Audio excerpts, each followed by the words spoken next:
Ano yan, Jen?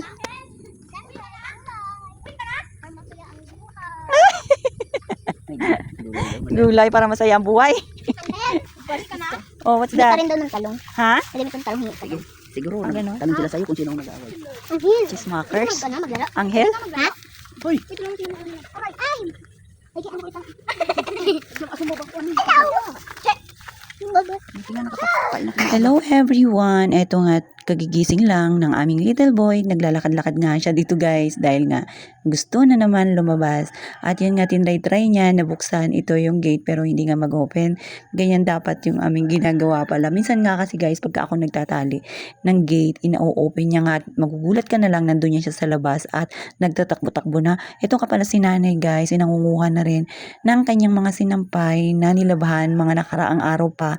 At ngayon nga lang namin napainitan dahil nga alam nyo naman halos araw-araw nga yung ulan-ulan dito sa atin. Kung hindi man ulan, iambon nga kaya hindi natutuyo ng husto yung aming mga damit. Maganda rin kasi yung mga damit natin na nabibilad nga sa araw at ibang-iba rin nga ang amoy kahit na meron pang downy yan pagka nakulob siya guys sa loob ng bahay. Kaya yun nga, tingnan nyo ilang araw din na nakabilad ito yung aming damit. Talagang inantay namin na magkaroon siya ng init na medyo mahaba nga at initan ito yung aming mga damit. At ito nga guys, after nga pumunta pala ako dito sa nanay ko. Hinanap ko talaga siya guys dahil nga wala siya doon sa kanyang bahay at alam ko naman kung saan pumupunta yan, dito lang yan sa bukid. Kaya syempre oras na rin ang pagpapakain ng kanyang mga hayop. Kaya at alam na alam ko yun guys kung saan yun siya makikita. Wala namang ibang pinupuntahan yan. At itong nanay ko talaga, hindi rin yan siya mahilig mga pitbahay na makikipagchismisan. Abay talaga naman, napakasipag niyan guys. Dito lang yan didiretso, magtatanim-tanim lang yan dito at mag-check ng kanyang mga alagang hayop nga. At eto nga guys, tingnan nyo, nandito siya. Kausap niya pala yung aking kapatid. Kung kailan pa yun. Oo. Oo. Pangit-pangit ko, lagi natin yung video. Hoy! Malaman na yan! Sama.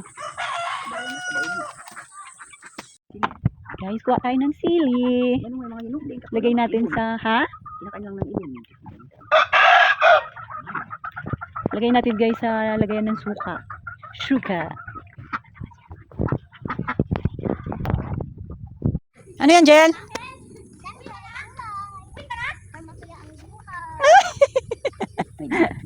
Gulay para masaya ang buhay.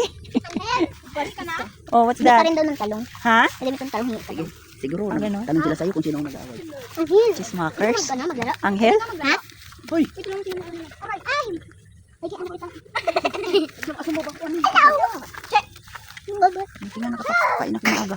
Nakakatuwa na rin talaga itong si Angel at maasahan na nga rin guys. Ito nga't kasama niya yung kanyang mga kaibigan dyan, kapitbahay at kalaro na rin. At yan nga yung dala niya kanina is yung gulay nga nang galing doon sa kapatid ko at nagbigay nga guys. May makakalibre na naman tayo nito sa pang-almusal natin bukas. At tingnan nyo nga, tulong-tulong sila guys at tinutulungan din pala nila yung nanay ko sa pagbubuhat papunta sa bahay. Paano nga siya talaga yung kasakasama ng nanay ko kahit nga saan pumunta. Silang dalawa na lang rin kasi yung natitira sa bahay. So paano ba yan, hanggang dyan na lang muna.